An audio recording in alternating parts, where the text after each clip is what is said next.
ओम सहनावतु सहनौ भुनक्तु सह वीर्यं करवावहै तेजस्विनावधीतमस्तु मा विद्विषावहै। ओम शांति शांति शांति। माताजी આપણા શરીરમાં મૂલાધાર જેવા જેટલા ચક્રો છે એની માહિતી આપો, એ જાગૃત કઈ રીતે કરી શકાય? તમારો પ્રશ્ન છે, સારો છે.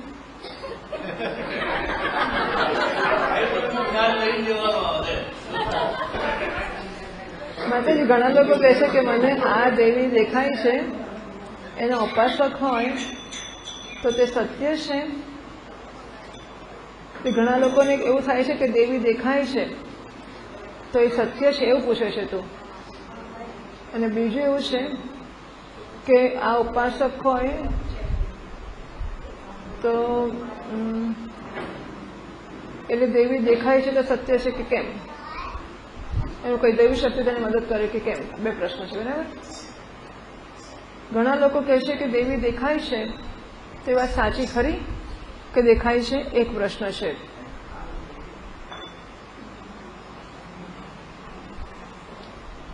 ના દેખાવાનું કોઈ કારણ તો નથી, બરાબર. એટલે દેખાય છે મહાપુરુષોને, મહાત્માઓને, ભક્તોને, જે જે ઈષ્ટ દેવતા હોય એના દર્શન થતા હોય છે ખરા. અને દેવીના ઉપાસકને દેવીના દર્શન ના થાય એવું તો કેમ કહેવાય? હવે મૂકો ને ભાઈ, અને આપી દો મને.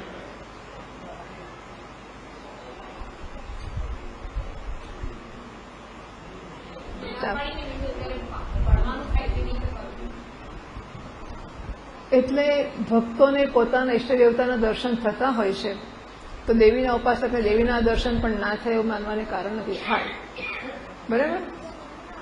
અને કોઈ દૈવી શક્તિ એને મદદ કરે ખરી?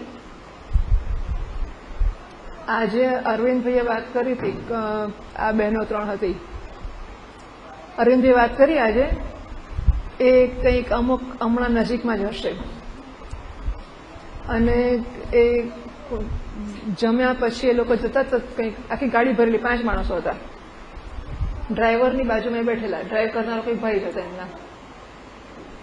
કે છે કે અમુક જગ્યાએ કંઈક થયું ને શું થયું કે હું તો પટ્ટો બાંધીને ઊંઘી ગયો નિરાતે, એટલે એમને તો ગાડીમાં જ ઊંઘવાનું મળે, એટલે પટ્ટો બાંધીને હું સૂઈ ગયો.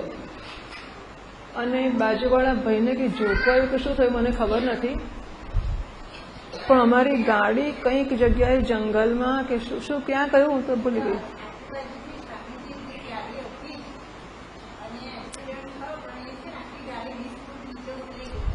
વીસ ફૂટ ઊંચે ખાડામાં નીચે એ ઉતરી ગઈ, અને નીચે આમ જ્યારે નીચે પહોંચીને અથડાઈ કે કશું થયું ત્યારે કે હું જાગ્યો, ત્યાંથી મને તો ખબર નથી ગાડી નીચે જાય છે શું કરે છે. એટલે બાજુમાં જે ડ્રાઈવ કરનારા ભાઈ હતા એ બિચારો ગભરાઈ ગયો કે શું થયું. એટલે અરવિંદભાઈએ પટ્ટો ખોલ્યો ને જોયું બધું સરસ છે, કશું થયું નથી, કે બધું બરાબર છે, ચિંતા ના કરશો. એ પછી એ લોકોને ચલાવવાનો પ્રયત્ન કર્યો, પેલું ડ્રાઈવ કરતા તો એણે ચલાવી જોયું, ના ચાલી. અરવિંદભાઈએ ચલાવી જોયું કે પાછલું પૈડું કંઈ સ્ટક થઈ ગયું છે પણ ખસે એવું નથી. અને 6:30 એમને કંઈક ગ્રહણ કે કશું હતું તો ક્યાંક દર્શન કરવાના હતા. વખત બરાબર સમયસર જ હશે પેલો, એટલે પણ જલ્દી ચલાવતો હતો માણસ. એટલે લોકોએ કંઈક તપાસ, ટ્રેન લાવીને જ કઢાવી પડેલી ગાડી હતી કે આ બાજુ ઝાડનું થડ, આ બાજુ ઝાડનું થડ, આ બાજુ ઝાડનું થડ, કંઈ અથડી જ નહીં હોય ગાડી. તેથી ત્યાં જઈને ઊભી જ રહી, એ ઊંધી ચતી ના થઈ, એનો એક કાચ ના ફૂટ્યો, એનો ગ્લાસ, લાઇટનો ગ્લાસ ના ફૂટ્યો, એને કંઈ જ ના થયું, અને ઊભી રહી. પછી ક્રેન માટે પ્રયત્ન કરવા ગયા, પછી કોઈકને ફોન કર્યો, એ ગામનો કંઈક બધા નામ બામ સાથે કીધું, મને તો કશું જ યાદ નથી રહેતું.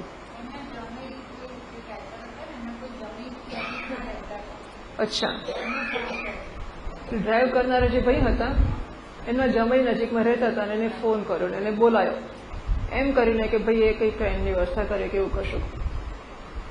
એણે આવીને કહ્યું કે આ ગાડી મને ચલાવવા દો કે ચાવી આપો.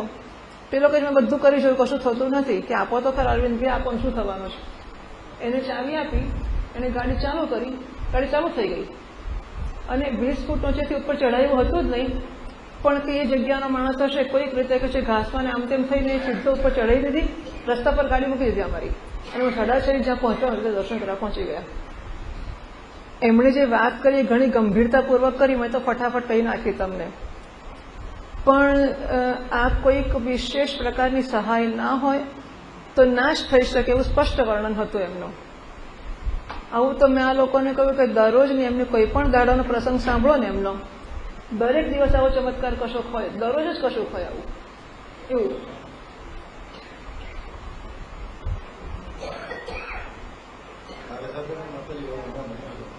બધાને આવું થતું જ હોય છે. બેટા શું છે તારણ કહી દે.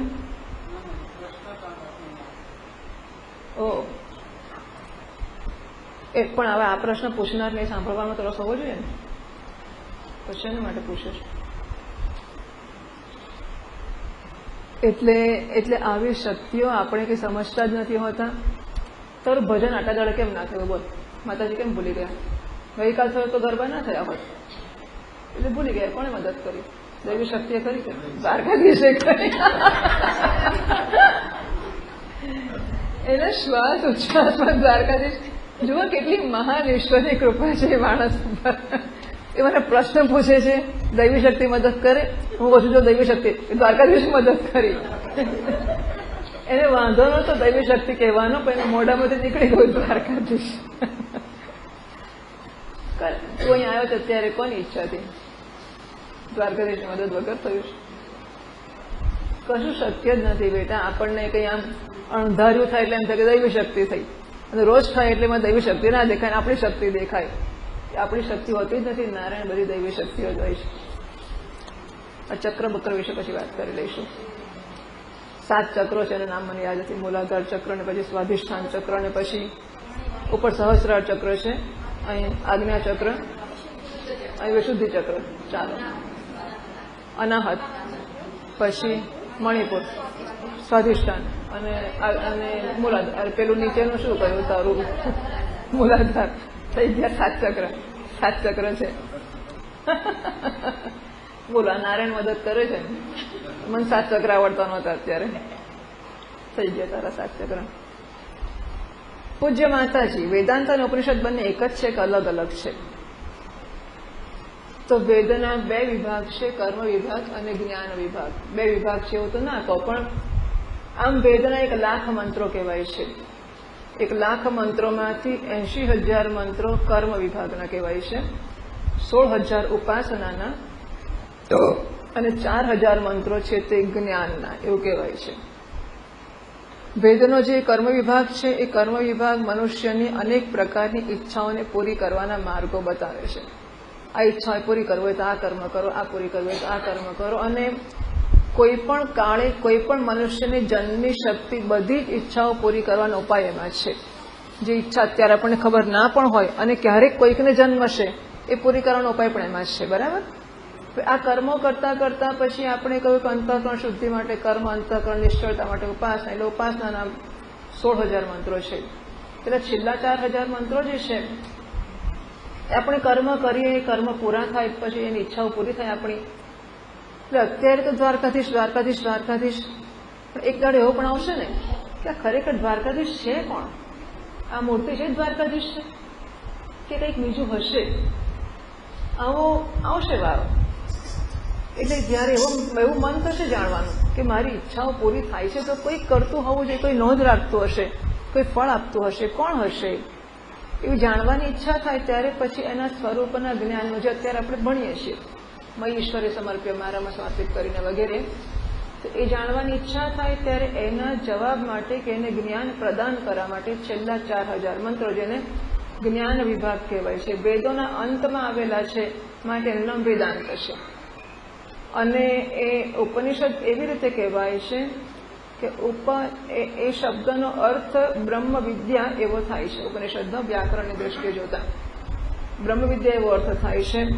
અને બ્રહ્મ વિદ્યાની પ્રાપ્તિનું સાધન હોવાને કારણે જેમ સોમનાથ મેલ સોમનાથ લઈ જતો હોય તો સોમનાથ મંદિરને સોમનાથ કહેવાય, અને ગાડી લઈ જતો કે જો સોમનાથ ઉભો છે, અમદાવાદ સ્ટેશને જઈને ગાડી દેખાય તો આપણે કે જો સોમનાથ ઉભો છે. તો સાધ્યને પણ જે નામથી બોલાવે એ નામથી સાધનને પણ બોલાવતા હોય છે. તો બ્રહ્મ વિદ્યાને માટે એક નામ ઉપનિષદ વપરાતું હોય છે, અને ઉપનિષદ ભણવાના જે ગ્રંથ છે એને પણ ઉપનિષદ કહેવામાં આવે છે ગૌણ અર્થમાં. તો વેદાંતમાં ઉપનિષદો આવેલા છે, આથી જે વેદાંત છે એ જ ઉપનિષદ છે. ખાલી શબ્દનો જ ફેર છે, પણ વસ્તુ બંને એક જ છે.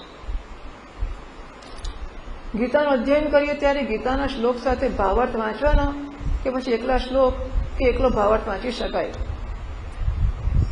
આપણો જેટલો પ્રેમ હોય એટલું કરાય. પ્રેમ કરજો તો ખાલી મોઢું જ જોવાનું, કે જરા વાતો કરવાની, કે કોણ છે ને ક્યાં થયા છે એવું પૂછવાનું. જેમ જેમ પ્રેમ વધતો જશે તેમ તેમ જાણવાની ઈચ્છા થતી જશે. એટલે આપણે અત્યારે જેટલાથી સંતોષ થાય એટલું કરી શકાય. જેમ જેમ અસંતોષ થતો જાય તેમ તેમ એની પૂર્તિ માટે આગળ ચાલી શકાય. બરાબર છે. અત્યારે તો ખબર પડે ગંગનાથ નામનું એક મંદિર છે, બહુ સરસ. ચાલો પછી ક્યાં એવું કેમ છે કેવી રીતે જવાય એવી ઈચ્છા જ ના થાય આપણને. મંદિર છે, સરસ છે. પછી જેમ જેમ ઈચ્છા થતી જાય તેમ તેમ આગળ ચાલતા જવાય. ગીતા પારાયણ ક્યારે ક્યારે કેવા પ્રસંગ અથવા હેતુથી કરી શકાય? દ્વારકાધીશનું નામ કેટલી વાર લેવાય? 24 કલાક. પ્રશ્ન એવો છે કે કેટલો ક્યારે ક્યારે ગીતા પારાયણ કરવું. મેં પૂછ્યું દ્વારકાધીશનું નામ ક્યારે ક્યારે લેવાય? કે 24 કલાક. આપણો પ્રેમી કે પ્રિયતમ હોય એને કેટલી વાર યાદ કરવો? જેટલો પ્રેમ વધતો જશે એટલું એને માટેનું સમર્પણ વધતું જશે. પછી એના વગર નહીં જ રહેવાય. ગીતાના શ્લોકો અંદર ચાલવા માંડશે. પણ એવું ના થાય ત્યાં સુધી શું કરવાનું? સારી વાત છે. આ બધા પ્રશ્નો શું કરવું, કેમ કરવું, ક્યારે કરવું, કેટલું કરવું, એ સકામ કર્મો માટે મુખ્યત્વે હોય છે. એનું ફળ જોઈતું હોય તો આ રીતે જ કરો, અને આ રીતે નહીં કરો તો ફળ નહીં મળે. એટલેથી નહીં અટકે. આ સપ્તમાન તસ્ય લોકાનહીનસ્તિ ઉપનિષદમાં કહ્યું છે મંડકમાં કે એ યજ્ઞ યાગાદિ કરતો હોય અને યોગ્ય રીતે કરતો હોય. કાલી કરાલી ચ મનોજવા ચ સુલોહિતાયા ચ સુધૂમ્રવર્ણા. કાળા રંગની જ્યોત નીકળે, કરાલ રંગની નીકળે, કાલી કરાલી મનોજવા નીકળે, સુધૂમ્રવર્ણા. કયા પ્રકારની જ્યોત નીકળે ત્યારે એવું હોય કે અમુક આહુતિ અમુક પ્રકારની જ્યોત નીકળે ત્યારે આવું બધું હોય. એ બધું અક્ષરશઃ પાલન કરે તો એને એનું ફળ મળે. પણ ધારો કે ના કરે અને ચૂકી જાય ને કશી ગરબડ કરે તો 7 પેઢીઓનો નાશ કરી નાખે. એટલે સકામ કર્મની આ બધી વસ્તુઓ હોય છે. કામના હોય, આપણે એની પાસે ફળ જોઈતું હોય તેની શરતો પૂરી કરવી પડે. બરાબર. મારે આ બાળક પાસે કશુંક જોઈતું હોય તો કે જો ભાઈ મને ભજન ગાવા દેવું પડશે. દ્વારકાધીશના મંદિરમાં જવું હોય આપણે, પછી આપણે અંદર જરા ઘૂસવા માટેની પરમિશન મેળવવી હોય, જરા ખાનગી પ્રસાદ જોઈતો હોય તો એ આપણને કહી શકે ભજન ગાવા દો તો હું તમને દ્વારકાધીશમાં લઈ જઈશ. આપણે હોઈ ગયું દ્વારકાધીશ નથી જવું, ભજન નહીં ગાવા દઉં, જા. મારે ના ગરજ હોય તો હું કહી શકું એવી, કારણ કે મારે કામના નથી. મને ફાવે તો ગાવા દઉં, ના ફાવે ના ગાવા દઉં. પણ જો મારે એની કૃપા પ્રાપ્ત કરવી હોય તો એની શરતો માનવી પડે. સકામ કર્મ હોય તો શરતો પ્રમાણે કરવું પડે. સકામ એટલે મારે એના દ્વારા કંઈ વળતર જોઈતું હોય. એવું ના જોઈતું હોય તો પણ આપણને ગમે કે પ્રિયની સેવા કરીએ તો પ્રિય જેનાથી ખુશ થતો હોય, એ જેમાં શોભતો હોય. કૃષ્ણ ભગવાનનો રંગ શ્યામ હોય તો એને શોભ્યા વસ્ત્ર પહેરાવવા પડે. હવે એને વાદળી કલરનું મોરપીસ પહેરાવી દે તો ના ચાલે, એને પીતાંબર હોય. બલરામજી ઉજળા હોય તો એમને પીતાંબર ના ચાલે, એમને જરા નીલાંબર હોય. તો એક તો કામના માટે કરીએ, બીજું પ્રેમ હોય તો પણ એને શોભેવું કરીએ ને આપણે. સરસ, આજે ઠાકોરજી સરસ લાગે છે તો રોજ આ લોકોને નવા નવા એના શૃંગાર કરવાનું ગમે. એ પોતે જુએ અને પોતે ખુશ થાય કે સરસ લાગે છે. પછી કાલે સંશોધન કરે કે આના કરતાં જો આમ કરીશું તો સરસ લાગશે. એ દ્વારકાધીશની મને ખબર નથી, પણ ડાકોરના રણછોડજીનો જે મંદિરમાં દર્શનનો સમય છાપવામાં આવે ને, એમાં 5 વાગે 6 વાગે 7 વાગે એવું ના હોય, આટલાથી આટલાના અરસામાં એવું હોય. કેમ એવું હોય છે કે ઠાકોરજી જ્યારે રાતો રાજાધિરાજ છે એટલે એમને તૈયાર થતા વાર પણ લાગે. ત્યાંના પૂજારીઓ કે છે, અહીંયા હોઈ શકે પણ મને ખ્યાલ નથી, પણ ત્યાંનું મેં સાંભળ્યું છે કે ત્યાંના પૂજારીઓ કહેતા હોય છે કે એ લોકોને અરીસો પછી બતાવે ભગવાનને તૈયાર કરીને, અને ભગવાન જવાબ આપે કે બરાબર છે. જ્યાં સુધી ભગવાનને બરાબર ના લાગે ત્યાં સુધી પેલા લોકો ઊંચું નીચું કર્યા જ કરે, અને ગોઠવાય જ નહીં. કંઈક હીરો પડી જાય, કંઈક આ થાય, કંઈક પેલું થાય, જાત જાતની વસ્તુઓ થાય. પણ જ્યારે ઠાકોરજીને થાય કે બધું બરાબર છે પછી જ એ કામ આગળ ચાલે. એટલા માટે ધાર્યા સમય તૈયાર થાય એવો નિયમ નથી. આટલાથી આટલાના અરસામાં ઠાકોરજીના દર્શન થશે એવું છાપામાં આવતું હોય છે. આવું હોય છે. અને એટલે આપણો પ્રેમ હોય ત્યારે આપણે આપણા છોકરાને સજાવીને છોકરાને શું કરે આપણા ચહેરાને સજાવીને નથી લોકો જોયા કરતા. કલાકોના કલાકો સુધી આમ અરીસો કરે ને આમ કરે ને આમ કરે ને આમ કરે ને ચારે બાજુ આરસા રાખીને જોયા જ કરતા હોય છે ને. એટલે હવે આપણે સજ્જ થયા છે એવો સંતોષ આપણને થાય. એવા આપણા પ્રિય માટે આપણને એવું થાય કે એ કેમ કરીને ખુશ થશે. તો ભગવાનને એની ગાયેલી છે ગીતા અને એને સંભળાવી તેને બહુ ગમે. એટલે આપણે ગાવી હોય તો ગાઈએ, જેટલી ગાવી હોય એટલી. ચાલો, પ્રશ્નો તો પૂરા થઈ ગયા આજના. કોઈએ મને કહ્યું હતું કંઈક, કોણે કહ્યું હતું? હા, શું કહ્યું હતું? ભૂલી ગઈ.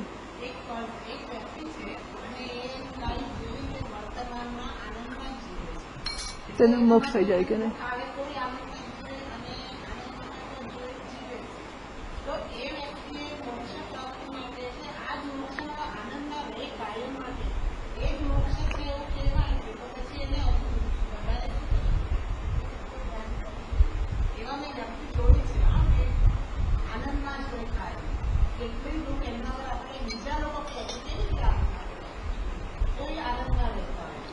પ્રશ્ન એવો છે કે કેટલાક લોકો હંમેશા આનંદમાં હોય છે, સુખમાં કે દુઃખમાં, અનુકૂળમાં કે પ્રતિકૂળમાં.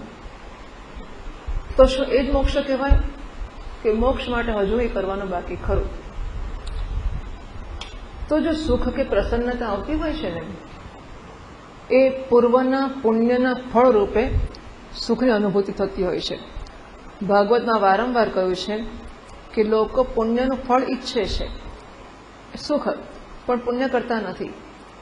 લોકો પાપનું ફળ દુઃખ નથી ઈચ્છતા, પણ પાપ છોડતા નથી. એટલે પુણ્યનું ફળ સુખ છે એવું તો સ્પષ્ટ થયું જ છે. એટલે પૂર્વના પુણ્યો હોય ત્યારે માણસ એ પુણ્યના ફળ રૂપે સુખમાં હોઈ શકે. અને ઘણી બધી વાર ઉઠ્યા ત્યારે મૂળ જ ન હોય આપણું, ઉઠતાની વારમાં જ ચઢેલું હોય. તો કેમ તો કંઈ થયું છે? બધા લોકો બિચારા ગભરાઈ જાય કે સવારના પરમાં કેમ ભારે થઈ ગયું છે. એટલે પૂછે, નહીં થયું છે આજે? એ સ્વપ્ન હોય તો ના. પેટમાં દુખે છે? ના. માથું દુખે છે? કયું ઘેરું કશું દુખતું નથી. તમે ચા પી છે? ખબર નહીં, બધાને મૂડ બગાડ નાખે, એનો મૂડ બગડે. એટલે એને બિચારાને પોતાને જ ખબર નહીં કે શું થયું છે અત્યારે, પણ ઉઠતાની વારમાં જ ચડી ગયું હોય. પૂર્વના પાપનું દુરિતનું ફળ આવું કહેવાય છે કે માણસને મગજ બરાબર ના હોય. એટલે તમે કહો છો, મેં પણ જોયું છે કે માણસો પ્રસન્ન હોય, માત્ર એક બટન દબાવવાનું જ બાકી હોય છે. મારા એક શિક્ષક ચિનોય સાહેબનો, he was a scientist, બહુ મહાન પ્રતિષ્ઠા પ્રાપ્ત કરેલી, માય ગાઈડ પ્રોફેસર જે ચિનોય, લબ્ધ પ્રતિષ્ઠિત વિજ્ઞાની હતા અને ઘણી ઘણી મોટી શાખ હતી એમની. એ નામ કહેવાય કે નહીં મને ખબર નહીં, પણ મેં કહી તો નાખ્યું. એમના દીકરાને કંઈક, મને યાદ નથી શું થયું, પણ જે કંઈક અગવડ એ દીકરાને આવી, એમાં રાતોરાત ચિરોય સાહેબના વાળ ધોળા થઈ ગયા અને એમને પેલો હાથનો કંપવા થઈ ગયો. પછી તો અમે એમને ચાના કપમાંથી રકાબીમાં ચા અમે રેડી આપીએ અને રેડ્યા પછી અહીં સુધી લાવતા લાવતા લાવતા તો કેટલી મુશ્કેલી પડી જાય, માંડ માંડ પકડીને પીવડાવીએ. આવું થઈ ગયું હતું, મેં જોયું છે. કેટલાક લોકોની બાબતમાં મેં જોયું છે કે તમે કહ્યું એમ આપણને લાગતું હોય કે બહુ સુખી છે અને મને લાગે કે આ જીવન મુક્ત શા માટે ના કહેવા, માત્ર એક બટન દબાવવાનું જ બાકી હોય છે. જરા કંઈક જે વસ્તુ સામાન્ય રીતે અગવડ ના જ આવી હોય તો સરસ સરસ જ ચાલતું હોય, અને અલબત્ત પૂર્વના પુણ્ય તો હોય જ, એટલે સુખ હોય. પૂર્વનું પુણ્ય જેવું પૂરું થાય ને તત્ક્ષણ અત્યંત ડિપ્રેશનમાં કંઈક જુદું થઈ જાય. એટલે સુખમાં છે માટે મુક્ત છે એવો નિયમ તો નથી જ, બરાબર. પણ છતાં સુખી જીવન મુક્ત હોય એવું લાગે એટલો સુખી હોઈ શકે ખરો. એ પુણ્યનું ફળ છે. એ પુણ્યનો લાભ લઈને એ દરમિયાન એને અધ્યયન તપ જો મળી જાય. બીજું આપણે એ પણ કહ્યું વચ્ચે કે પુણ્યના બે પ્રકારના ફળ હોય. એક ફળ પુણ્યના બદલામાં જો સકામ પુણ્ય કર્યા હોય અને ભૌતિક સુખમાં આગળ દીકરો મળે, પૈસા મળે, પત્ની મળે, પરલોક મળે તો એ મળે. એના બદલામાં વૈરાગ્ય માગ્યો હોય તો એ મળે, એને માટેની અનુકૂળતા નારાયણ કરી આપે. એટલે પુણ્યના ફળરૂપે ભૌતિક સુખ માગ્યું છે, માટે ભૌતિક સુખ મળ્યું છે. અને હવે જ્યારે પુણ્ય પૂરું થાય એટલે પેલું ભૌતિક સુખ, ભૌતિક સાધન સંપત્તિ એ આછી પાતળી થાય, અને એ ના થાય ને ઉપરથી વધે તોય મૂળ જતો રહે. સમૃદ્ધિ વધે તો પણ મન પ્રસન્ન ના હોય તો ના હોય. એટલે એ વસ્તુમાં એની સ્વતંત્રતા કે સ્વામિત્વ રહેતું નથી, જો એ ભૌતિક સુખનું હોય તો. અને આજે નહીં તો કાલે વારો આવવાની શક્યતાઓ ઘણી હોય છે, એવું ખરું. જ્યારે જીવનમુક્ત પુરુષ છે, આપણે શાસ્ત્રોની મદદથી સ્પષ્ટ સમજીએ છીએ કે મહાવાક્યનો ઉપદેશ થયો હોય ને, ભલે આ જન્મમાં કે ગયા જન્મમાં સપ્રતિબંધકમ જ્ઞાનમ હોય તો પ્રતિબંધ આ જન્મે દૂર થયા હોય, પરંતુ એનામાં અહમ બ્રહ્માસ્મી વૃત્તિ તો જન્મવી જોઈએ. કદાચ સ્વપ્નમાં આવીને કોઈ ઉપદેશ આપી જાય તોય આપણને વાંધો નથી, પણ કોઈક રીતે બ્રહ્માકાર વૃત્તિ જન્મે અને હું પૂર્ણ છું કે આનંદ ઘન છું, એટલે કે હું અસર્વ છું કે અબ્રહ્મ છું, એ વૃત્તિ ખસવી તો જોઈએ. સુખમાં હોવા છતાં માણસ જીવ રહીને સુખમાં છે એવું બની શકે ખરું? બને ને? પોતાની ઓળખાણ તો હું જીવ છું એવી જ છે, છતાં ભૌતિક સુખ આ લોકને પરલોકમાં એટલા બધા મળ્યા છે કે એને લાગે છે મારા જેવું સુખી કોઈ નથી, અને બ્રહ્માનંદ તો કોઈ જોયો જ નથી. દુનિયાનું શ્રેષ્ઠ સુખ મળે તો એને લાગે કે હું શ્રેષ્ઠ સુખી છું, જે નેસેસરીલી બ્રહ્માનંદ ના પણ હોય. એ બધો પણ પૂર્વના પુણ્યથી રહી શકે. પૂર્વના પુણ્યથી સુખ મેં જોયું છે. મને કેટલાક લોકો માટે એવું થયું છે કે આ બ્રહ્મજ્ઞાની કેમ ના કહેવો, કારણ કે ઘણો પ્રસન્ન રહે છે માણસ. પણ કંઈક જરાક બટન દબાય ને, બધું સરખું સરખું હોય ત્યારે ઘરમાં કોઈનું અવસાન થાય, કંઈક જ્યારે પછી એને લાગે કે હવે મારી સલામતી પર કાપ આવે એમ છે, હવે મારા સુખમાં કોઈ ભાગ પડાવે એવું છે, બસ પછી તો નાની નાની વસ્તુમાં એ ફટાક દઈને અપમાન કરી બેસે તમારું. આવું બધું આવશે નથી. નેસેસરીલી પ્રસન્ન રહેનારો માણસ જીવન મુક્ત નથી. હોઈ પણ શકે પણ નેસેસરીલી નથી. બરાબર?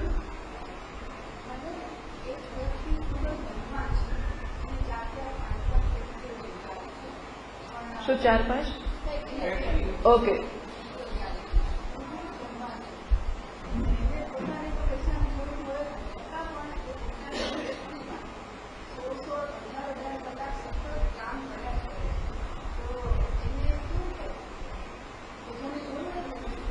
એટલે એને શું આવું આમાં પ્રેરણારું કોણ હશે એવું પૂછો છો તમે ને?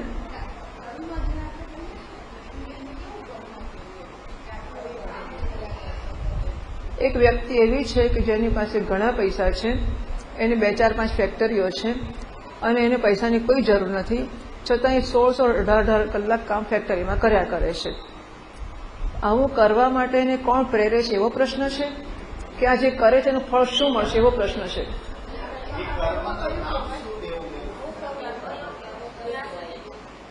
એને 6 ફેર પડે સકામ કર્મ. એવું પૂછો છો તમે?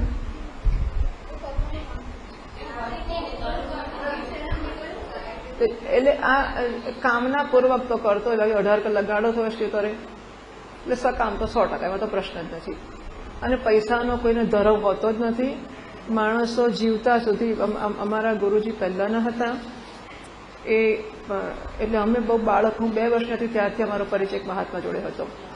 અને એ વખતે જે ગૃહસ્થો હશે, જે 60 વર્ષના થવા આવ્યા હશે, જે પછીના જમાનામાં અમને 80 વર્ષની ઉંમરના થયા હોય મળ્યા હોય, એમણે ગુરુજી ત્યારે કહ્યું હોય કहीं સુધી આવી ગયું છે, હવે છોડો તમે, તોય ના છોડ્યું હોય. અને પછી જ્યારે 20 વર્ષ પછી મળ્યા હોય ત્યારે કે બાપુજીએ કહ્યું તો પણ છોડ્યું નહીં અમે. એટલે માણસો લોભના મારે જ જ્યોતિ જાઓ છો. તો લોભના માર્યા જ માણસો કામ કર્યા જ કરતા ને કર્યા જ કરતા ને કર્યા જ કરતા હોય છે. પાછળ વાળાના નસીબે એ કામ કરે છે, એમની પેઢીઓ પાછળની છે ને એના નસીબે કરે છે. આટલી મજૂરી કરીને જે પૈસા લાવે છે, પેલા લોકો બેઠા બેઠા આમ ચપટીમાં બેઠી નાખશે. એમના નસીબે મજૂરી કરે છે. મેં આ જોયું છે કે આપણે ઘણા જે અત્યારના વડીલો છે, અમારા પણ મા બાપ હોય એ ઉંમરના લોકો, જો જીવતા હોય કે ના જીવતા હોય, એ પેઢી અમદાવાદમાં જે હશે બધા લોકોના ઘરમાં પૈસા નહોતા અને બધા ઘણા બધા તો બીજાને ઘરના દણા દરી અને પાપડ બનીને અત્યંત પાતળી સ્થિતિ હોય એમાંથી મહેનત કરીને રાયપુર ખાડિયામાંથી નદીની આ બાજુ બંગલાઓ બાંધ્યા. ઘણા બધા એ જમાનાની જે પેઢીઓ હતી, પૈસા નામની વસ્તુ હતી જ નહીં એ વખતે, પણ મહેનત હતી, પ્રામાણિકતા હતી, સંતોષ હતો. હાજી, એટલે આ બધા લોકો એવી રીતે ઊભા થયા. એમના છોકરાઓ જે જન્મ્યા એ નદીની આ પારના મકાનોમાં જ જન્મ્યા અમદાવાદમાં. પેલું પોળોમાં રહેવું ને જન્મવું ને ઉછરવું એ જુદી વસ્તુ હતી. આ લોકો અહીંયા જ જન્મેલું છે એટલે જરા પોળ કરતા વધારે સારી સુવિધામાં રહ્યા, પણ છતાં પણ એમને બંગલો મળ્યો. એટલી સમૃદ્ધિ નહોતી, કારણ કે એટલે ઢગલો પૈસા, બંગલાની લોનો લીધેલી, પેલા બિચારા ગરીબ માણસો પાછી લોન લીધી હોય, પણ મકાન મળ્યું ને સારા વિસ્તારમાં રહેવાનું મળ્યું. પણ એમના છોકરા જે થાય છે ને, એ જે છોકરાઓ એમને નાનપણથી ચાંદીની ચમચી મળે છે, એ ચાંદીની ચમચી મોઢામાં લઈને જન્મ્યા હોય એવી જાતના જન્મે છે. અને પછી પેલા જે દાદાવાળી પેઢી છે રડતી આવે છે, અમારા ઘરમાં કૂતરા રાખ્યા છોકરાઓએ, ઘરમાં આટલા પૈસા છતાં આ હું બધા સાચા દાદા, તમે કહો તો નામ સાથે કહી શકો બધા, હું જેની વાતો કરું છું. હવે ઘરમાં પેલું શું ફાસ્ટ ફૂડનું એમને હોટલ કરવી છે, મોટા બંગલાઓ પહેલાના જમાના મોટા બાંધી કાઢ્યા, હવે એટલા મોટાની જરૂર ના હોય, છોકરા ઓછા થવા માંડ્યા બધાના. એટલે પેલો દાદો રડતો હોય કે આપણે ગરીબીમાં અને ઓછા પૈસામાં જે ભજન કરતા હતા, શાંત હતા, પ્રામાણિક હતા, સંતોષી હતા, એ બધું જ જતું રહ્યું છે. અને એમને એટલાથી પૂરતું હતું, ઢગલો પૈસા એ છોકરાઓને હજુ દુકાન કરવી ના કરવું ને પેલું પણ ચાલો દાદાની દુકાને બેસાડી દે, દાદાને સત્સંગમાં લઈ જવા, ગાડીમાં જવાનો કોઈ ટાઈમ નથી. એટલે એ જે પેઢી આવતી હોય છે એ પૈસાનો નાશ કરી જ નાખે છે. અને હજુ એ નહીં કરે તો એમના છોકરા 100% કરશે, એમાં કોઈ શંકા જ નથી. એટલે જે આ 16-18 કલાક જો કમાતા હોય કાકા, તો એ પાછળવાળાનું નસીબ ઊંચું હશે, એમને માટે જ કમાય છે. સવાલ જ નથી આવતો.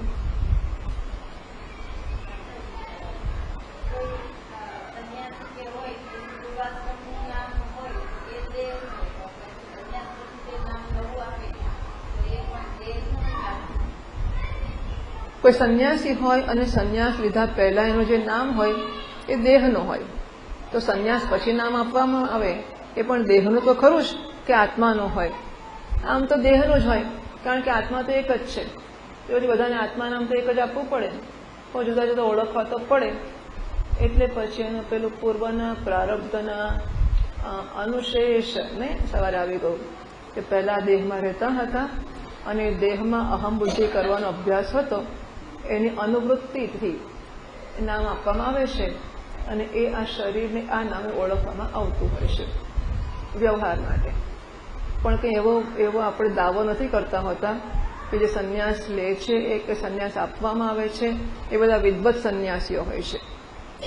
પૂજ્ય સ્વામીજી મહારાજ, પૂજ્ય સ્વામીજી કહો એટલે સ્વામી દયાનંદજી મહારાજ, આપણા સ્વામીજી કહો એટલે આપણા સ્વામીજી. તો પૂજ્ય સ્વામીજી મહારાજ કહેતા હોય છે કે ઇવન અ સંન્યાસી હેઝ ટુ ડિસ્કવર સંન્યાસા. એટલે સંન્યાસીઓને બધાને સંન્યાસ આપવામાં આવે છે. એ વિવિધેશા સંન્યાસ છે એવું સમજવું જોઈએ. જ્ઞાન પ્રાપ્ત થઈ ગયું છે માટે નહીં, જ્ઞાન પ્રાપ્તિની ઈચ્છાથી સંન્યાસ આપવામાં કે લેવામાં આવ્યો છે. હવે એમણે ખરેખર સાચો સંન્યાસ પોતાનામાં ઉપજાવવાનો છે, એટલે એ પછી એમણે એટલી ગંભીરતાથી પ્રયત્ન કરવો જોઈએ અને ખરેખર વિદ્વત સંન્યાસને લાયક બનવું જોઈએ. એટલે આ સંન્યાસ તૈયારી માટેનો હોય છે એવી સામાન્ય કારણ કે સંન્યાસ આપતા એને વહેમ પડી જાય તો જ્ઞાની થઈ ગયો તો પછી તો છેક જ એનો અધઃપતનની અનુકૂળતા થઈ જાય ખરી. કારણ કે એક જમાનામાં તો આખા શાસ્ત્રોમાં એક નચિકેતા કે એક ગાર્ગી કે એક મૈત્રી આવું હતું. અત્યારે ઢગલે ઢગલા લોકો સંન્યાસીઓ અને ઢગલે ઢગલા બ્રહ્મજ્ઞાન થઈ જતા હોય, એવી બધી બહુ આશાઓ ના રાખી શકાય. છતાં શાસ્ત્રોના રક્ષણની એક સુંદર પરંપરા ઊભી થઈ છે. સ્વામી ચિન્મયાનંદજી મહારાજે જે પરંપરા ઊભી કરી એ, અને આપણે જ એટલે આપણે ત્યાં જ આ વસ્તુ થઈ કે શાસ્ત્રોનું અધ્યયન જાહેરમાં શરૂ થયું, અધ્યાપન. સ્વામી ચિન્મયાનંદજી મહારાજે અંગ્રેજી ભાષામાં વેદાંતનું અધ્યાપન શરૂ કર્યું. કદાચ મેં આગળ કહ્યું હતું કે તપોવન મહારાજ ઉત્તર કાશીમાં રહેતા હતા. સ્વામી ચિન્મયાનંદજી મહારાજ શિવાનંદ આશ્રમમાં શિવાનંદજી મહારાજ પાસે ગયા. ત્યાં હું ધારું છું દીક્ષા લીધી અને પછી એમને અધ્યયન કરવું હતું. માટે પછી સ્વામી શિવાનંદજી મહારાજને ભલામણથી કે સૂચનાથી કે એમના કહેવાથી ઉત્તર કાશી સ્વામી તપોવન મહારાજ પાસે અધ્યયન માટે ગયા. અને બહુ ગંભીરતાથી સ્વામી ચિન્મયાનંદજી મહારાજે અધ્યયન કરવું અને ગંભીરતાથી કરવું, કોઈ એમનું શાસન કરે, આ બધું કલ્પવાનું અઘરું હોય. પણ એ રહ્યા અને એ નદીના કિનારે ઊભા હોય અને સામે 4 છોકરીઓ હોય તો મહારાજ ખખડાવે, કેમ નદી હજીને ઊભો છે, બરાબર. આવામાં સ્વામી ચિન્મયાનંદજી, જે એમને ઓળખતા એમને ખબર છે કે એમના વિશે આ વાતો કરવી કેટલી અઘરી છે, એ ત્યાં રહીને ભણ્યા. અને પછી એમની એવી ઈચ્છા હતી કે હું નીચે જઉં અને બધાને આ જ્ઞાન આપું. તપોવન મહારાજે ના પાડી કે જેને જોઈતું એને અહીંયા આપવું જોઈએ, ત્યાં ના જવાય. પણ એ ગંગા કિનારે જુએ છે કે ગંગા રાહ નથી જોતી કે લોકો અહીં પાણી પીવા આવશે, તો જાય છે ને બધાને પાણી આપે છે, માટે હું જઈશ. એટલે રજા મેળવી હશે કદાચ ગુરુજીની, પણ ધેટ્સ હાઉ સ્ટાર્ટેડ. એટલે મ્લેચ્છ ભાષામાં સૌથી પહેલું, એટલે અંગ્રેજી ભાષામાં સૌથી પહેલો ઉપનિષદો કે શાસ્ત્રોને લઈ આવવાનું કામ અને જાહેર જનતાની વચ્ચે પ્રવચનો કરવાનું કામ એમણે કર્યું. અને છતાં એટલું ઊંચું સ્થાન પ્રાપ્ત કરી શક્યા કે બધા સાધુઓએ કે સંન્યાસીઓ એમનો આદર કર્યો. બાકી મ્લેચ્છ ભાષાને કારણે આ લોકોને બીજી કંઈ હિન્દી બિંદી તો આવડે નહીં. એટલે એમની હી વોઝ કેરલિયન આઈ થિંક, અને સ્વામી દયાનંદજી મહારાજ તમિલ છે. એટલે એમને એમની પ્રાદેશિક ભાષા આવડતી હશે અને અંગ્રેજી આવડતી હશે, બીજું કશું ના આવડે. પણ અંગ્રેજી ભાષામાં પ્રચાર કરવા છતાં એ સાધુ વર્ગમાં ઘણો મહાન આદર પામ્યા છે. અને પછી એ આ કોર્સીસ શરૂ કરવાનું કામ સ્વામી દયાનંદજી મહારાજે કર્યું. 2.5 વર્ષના જે કોર્સ 2.5-3 વર્ષના થતા હોય છે બ્રહ્મચારીઓના. પણ સ્વામી ચિન્મયાનંદજી મહારાજની સાથે રહીને સ્વામી ચિન્મયાનંદજી મહારાજ બહાર પડતા ફરે અને સ્વામી દયાનંદજી મહારાજ આશ્રમ મારીને અધ્યાપન કરે. કારણ કે આશ્રમ ચલાવવાના પૈસાનું બધું લાવવું પડે ને. રેસિડેન્શિયલ કોર્સીસ એટલે બ્રહ્મચારીઓ પાસે પૈસા નહીં લેવાના અને બધો જ ખર્ચો આશ્રમ કરીને એમને ભણાવે, એવી રીતે. એટલે બહાર ફરીને બીજું બધું કામ કરતા હોય અને સ્વામી દયાનંદજી મહારાજ આશ્રમ મારીને ભણાવે. આવા ઘણા બધા કોર્સીસ થયા અને ઘણા સાધુઓ સંન્યાસીઓ પ્રોડ્યુસ થયા. એટલે અત્યારે સ્વામી દયાનંદજી મહારાજના મારા ખ્યાલથી 250-300 સંન્યાસીઓ છે, સંન્યાસી ડિસાઇપલ્સ. એટલે આ બધા લોકો જ્યાં જ્યાં પોતપોતાના સ્થાને પોતપોતાના સ્તરે હશે, પણ કમસે કમ ઉપનિષદો અને ગીતાનો પરિચય કે એનું નામ તો આપણને ખબર પડી. બાકી આપણને ઉપનિષદનું નામ જ ખબર ના પડત. કેવી રીતે થયું હોય? તમે જુઓ છો આજુબાજુ સંન્યાસીઓ બધા આશ્રમો, ચાણોદમાં જઈને 1000 આશ્રમો હશે. બધા આશ્રમો અન્નક્ષેત્ર ચાલતું હોય, કાં તો ગાયોની સેવા થતી હોય, કાં તો કંઈ હનુમાનજીની પૂજા થતી હોય. શાસ્ત્રોનું અધ્યયન મેં કહ્યું કે અરવિંદભાઈ હજારો સંન્યાસીઓને ઓળખે છે. એક છે એક પણ જગ્યાએ હું જાઉં તો ત્યાં મને અધ્યાપન મળતું નથી. એક તમારે ત્યાં જ આ મને મળે છે. આપણે ત્યાં આપણા સ્વામીજી મહારાજ વખતે ગુરુકૃપા રજત જયંતિ મહોત્સવમાં આપણે બધા મહાત્માઓને બોલાવેલા. સત્યમિત્રાનંદજી મહારાજે જાહેરમાં કહ્યું હતું પ્રવચનમાં કે મેં ઘણીવાર કોશિશ કરી કે હું અધ્યાપન શરૂ કરું, હું નથી કરી શક્યો. આપણે જ્યારે કહ્યું કે અમારું એ 25મું વર્ષ ઉજવ્યું હતું આપણે રજત જયંતિ મહોત્સવ.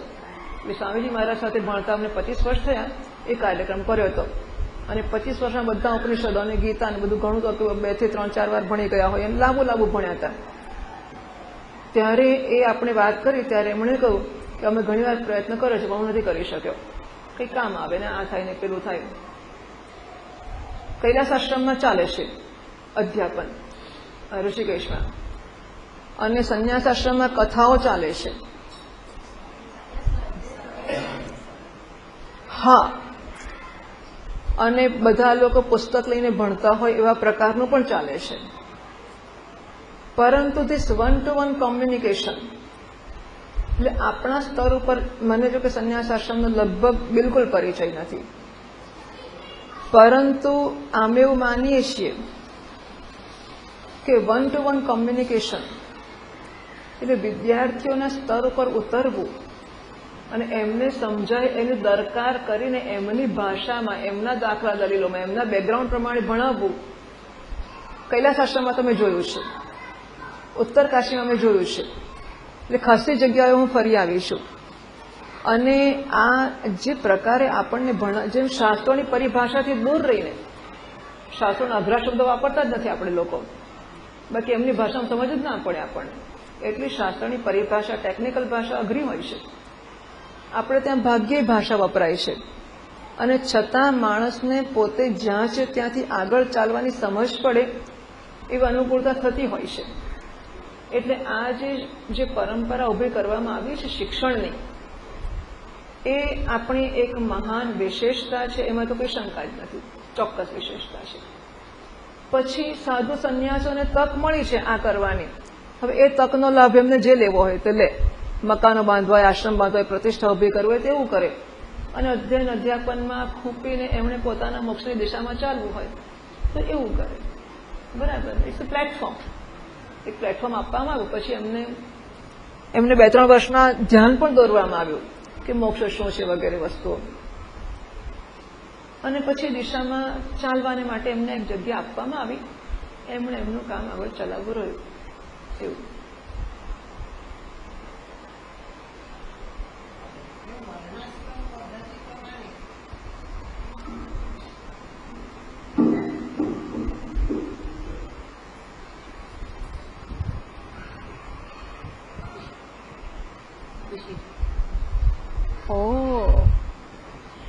ઓ બાપરે,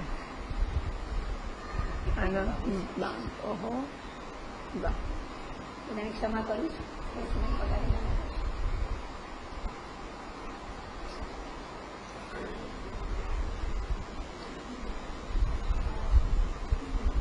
હવે તો રવિવારે આવતી રહે છે.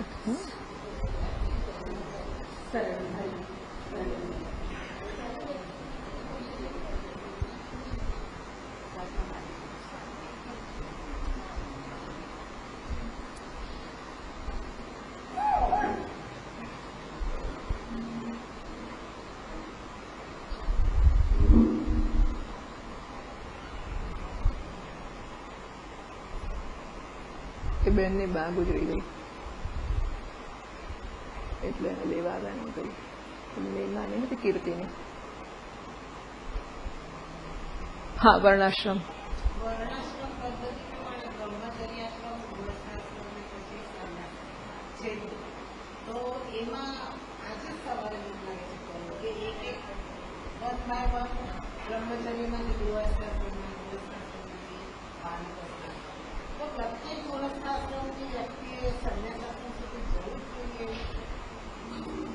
પ્રશ્ન એવો છે કે બ્રહ્મચર્યાશ્રમ પછી ગૃહસ્થાશ્રમ પછી વાનપ્રસ્થાન પછી સંન્યાસ, તો શું દરેકે સંન્યાસ લેવો જ જોઈએ એવું ખરું?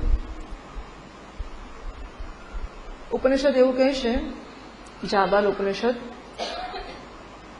કે જે ક્ષણે વૈરાગ્ય જન્મે યદહરેવ વિરજેત તદહરેવ પ્રવ્રજેત. જે ક્ષણે વૈરાગ્ય જન્મે એ ક્ષણે સંન્યાસ લેવો. બ્રહ્મચર્યાત્વા ગૃહાત્વા વનાત્વા. બ્રહ્મચર્યાશ્રમમાં વૈરાગ્ય જન્મે, સંન્યાસી થઈ જવું. ના જન્મે અને એવું લાગે કે રાગદ્વેષ છે, આપણે ભાઈ ભોગો તો ભોગવવા પડશે, તો ગૃહસ્થ થવું. ગૃહસ્થાશ્રમમાં લાગે કે રાગદ્વેષ દૂર થયા છે અને સંન્યાસ માટે તૈયાર છીએ, સંન્યાસી થવું. એવું ના લાગે તો વનમાં જવું, વાનપ્રસ્થ થવું. વાનપ્રસ્થ થયા પછી લાગે કે રાગદ્વેષ દૂર થયા છે. રાગદ્વેષ દૂર થવાની વ્યાખ્યા ઘણી બધી વિસ્તૃત કરી છે આપણે પ્રવચનોમાં, કે હવે આનંદ માટે હું પ્રસન્ન કે સ્વતંત્ર થયો છે એવું જણાય મનમાં, તો સંન્યાસ લેવો. ના જણાય તો વની તરીકે મરવું. આવું ઉપનિષદમાં કહ્યું છે. એટલે સંન્યાસ કપડાં બદલવાની દૃષ્ટિએ દરેકને માટે ધ્યેય હોય કે ના પણ હોય, પરંતુ આનંદની બાબતમાં નિરપેક્ષતા કે સ્વતંત્રતા પ્રાપ્ત કરવી એ અર્થમાં દરેકનો ધ્યેય છે જ. દરેક ઈચ્છે છે કે હું સુખી થઉં, અને દરેક ઈચ્છે છે કે એને માટે હું કોઈનો આશ્રિત ના રહું. આવું બધા ઈચ્છે જ છે. એટલે એણે હવે, અને ગૃહસ્થાશ્રમ વગેરેનો અર્થ જ એ થાય કે આટલા બધા લોકો પર, પતિ પત્ની પર, પત્ની પતિ પર, બંને સંતાનો બધા પર આશ્રિત હોય જ સુખને માટે. તો એ અર્થમાં બધાને માટે સંન્યાસ ધ્યેય છે. કપડાં બદલે કે ના બદલે, પણ સુખને માટે સ્વતંત્ર થવું એ તો ધ્યેય ખરું છે. પછી એવું છે કે તમે ઘરમાં કે કોઈ સેટઅપમાં રહો તો તમારી ફરજો હોય ને હકો હોય ને એવું બધું, એટલે એટલી સગવડ નથી હોતી સ્વતંત્ર થવાની. એટલે પછી એક પ્રકારની જીવન રીતિ પણ જો અપનાવવામાં આવે તો સગવડ વધારે થાય એવું ખરું, પણ સંન્યાસ વગર મોક્ષ ના થાય એવું નથી. બરાબર.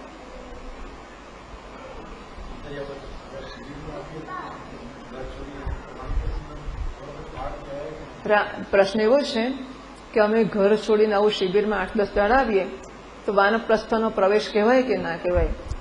રામકૃષ્ણ પરમહંસ મહારાજ કહે છે કે દૂધને દહીં બનાવીએ એકાંતમાં રાખીને, પછી એનું મંથન કરીએ, પછી એનું માખણ બનાવીએ, એ માખણનો પિંડ લઈને પાણીમાં મૂકીએ તો એ પાણીમાં અલગ રહેશે.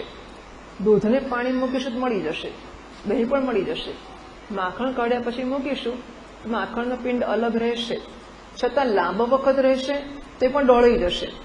એટલે ગૃહસ્થોએ વારંવાર એકાંતમાં જવું, ત્યાં પોતાના મનને સ્થિર કરવું અને થોડો વખત જરૂર હોય તો પાછા આવો, વળી ડોળે જેવું લાગે વળી જઈ આવો. આ અભ્યાસ કરવો. 12 મહિને 15 દાડા જવું, 12 મહિને મહિનો જવું, 12 મહિને 6 મહિને મહિનો જવું, 4 મહિને મહિનો જવું, 2 મહિને મહિનો જવું, એમ કરતા કરતા જય શ્રી કૃષ્ણ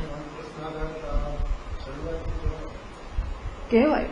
જો આપણે એવી સમજથી કરતા હોઈએ, મેં કહ્યું એમ કે ધીસ ઇઝ પોસ્ટપોનમેન્ટ, ખબર છે કે 8મા દાડે જવાનું જ છે.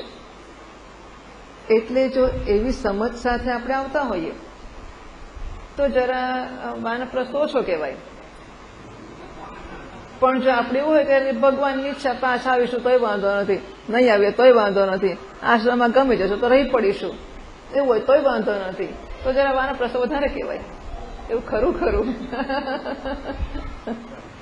નારાયણ નારાયણ નારાયણ.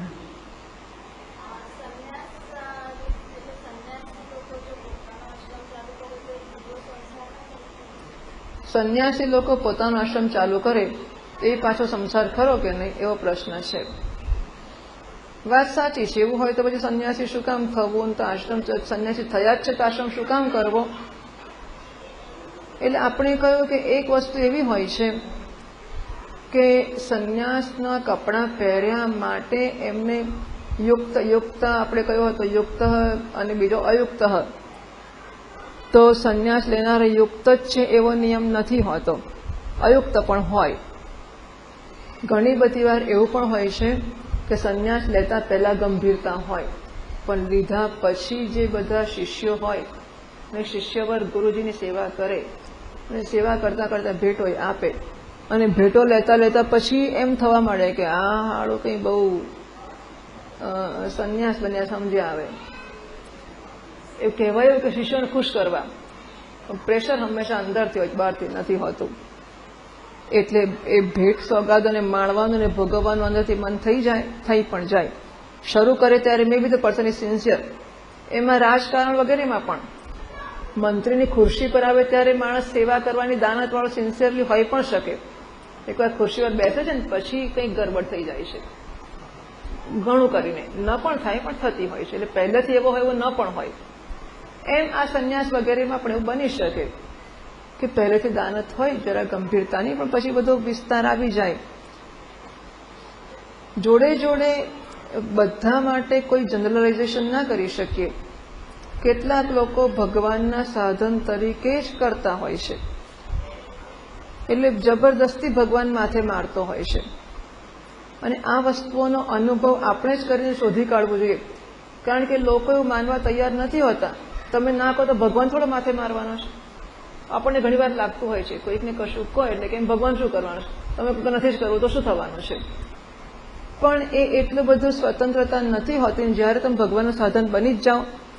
હું તો માનું છું કે એક મહાત્માને હું ઉત્તર કાશીમાં મળી હતી, આત્મા નરેન્દ્ર સરસ્વતીજી. ત્યારે મેં એ વખતે હું એવા હતું કે હું ઋષિકેશમાં પણ રહી શકું, અમદાવાદ ઘરમાં પણ રહી શકું, નર્મદા કિનારે પર રહી શકું એવું હું માનતી હતી કે આમાંથી કશુંક હું પસંદ કરી શકું. અને મેં એમને પૂછ્યું કે હું શું કરું આમાંથી. હું પહેલી વાર મળી હતી એમને. એટલે એમણે મને કહ્યું, વી think we have choices, will never have a choice.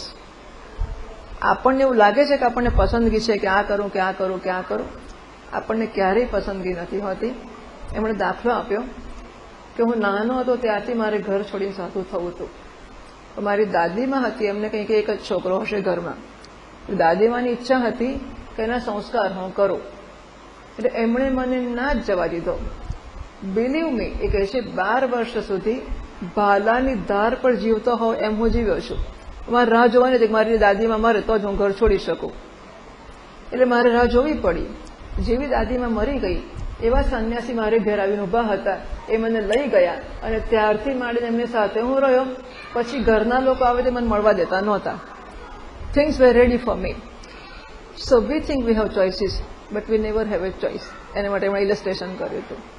અને વાત સાચી, મને એમ હતું હું ગઈ ત્યારે કે કાં તો હું ઘેર જઈશ, કાં તો નર્મદા કિનારે રહીશ ને આવું બધું.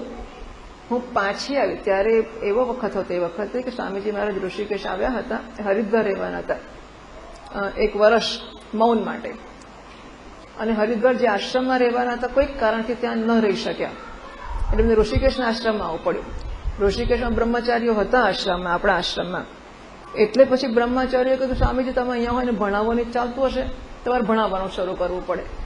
એટલે સ્વામીજી જે હેતુથી નીકળ્યા હતા એકાંતવાસના કે મૌનના, એ ના થયું. ઋષિકેશ આશ્રમમાં રહેવું પડ્યું, ત્યાં અધ્યયન શરૂ કરવું પડ્યું. હું પાછી આવી, પછી હું મારા બા દાદાને લઈને ગઈ હતી, એટલે 4 ધામની ઉપરની યાત્રા માટે. એ સ્વામીજી મહારાજ અમદાવાદમાં હોય ત્યાંથી હું કશે ના જઉં, પણ એ બહાર નીકળ્યા એટલે મેં મારે માને જવું હતું કે આપણે કરી આવે. એટલે એ બિચારી પ્લાન કર્યા જ કરતી હોય કે, અને સ્વામીજી હોય ને ક્લાસ ચાલે એટલે હું ના જઉં, એટલે બિચારી ના બોલે. પણ જવાના હતા એ ખબર પડી ને ત્યારથી યોજના બનાવી રાખી હતી કે 4 ધામની યાત્રા કરી આવીશું. So we said all right will go. એટલે અમે જયારે ગયા ત્યારે ઋષિકેશમાં સ્વામીજી મહારાજ હતા અને ત્યારે હજુ નક્કી નહોતું કે એમનું કેવા પ્રકારનું થશે. અને અમે લોકો ગયા, 4 ધામ ગયા ત્યારે ઉત્તરકાશી મેં આત્માને પૂછ્યું હતું, આત્માનંદ સરસ્વતીજી મહારાજને. એમણે કહ્યું કે નેવર હેવ એ ચોઇસ. અમે પાછા આવ્યા ને ત્યારે મને ખબર પડી કે ઋષિકેશમાં સ્વામીજી મહારાજે ભણાવવાનું શરૂ કર્યું છે. તો પછી મેં કહ્યું શું કામ અમદાવાદ પાછી જવું, હું ના રહું. એટલે એમણે મારી બાને કહ્યું કે જોઈએ થોડોક વખત રહેવા દઈએ પછી કેવું ફાવે છે. So I stayed there for a year. તો હું તો નર્મદાના ઘરનો વિચાર કરતી હતી, હું ઋષિકેશમાં વરસ રહી. વી think we have choices but we never have a choice. એવું. એટલે આ બધી વસ્તુઓ કે બહુ આપણા હાથમાં નથી હોતી કે આપણે શું કરવું શું નહીં. એટલે મેં કહ્યું, આપણા સ્વામીજી મહારાજ કહે છે don't ask for it. If you ask for it you will get it. If you get it you will not know how to we. માગશો નહીં, માગશો એટલે મળશે, અને મળશે તો રડતા નહીં આવડે. એટલે મેં કહ્યું માગશો નહીં. નારાયણ એટલું કહે કે મોક્ષ જોઈએ જ મારે, એને માટે અનુકૂળતા કોને કહેવાય તે તું નક્કી કર. કયા સંજોગો આપવા, ક્યાં આપવા, કેવી રીતે આપવા, શું કરવું તું નક્કી કરજે, તું સર્વજ્ઞ છે. અમે ખાલી એટલું કહીએ કે અમારે મોક્ષ સિવાય કે તારા સિવાય કશું નથી જોઈતું. એ આપણું કામ છે. બરાબર. ઓમ શાંતિ શાંતિ શાંતિ. મુદ્રાબેન.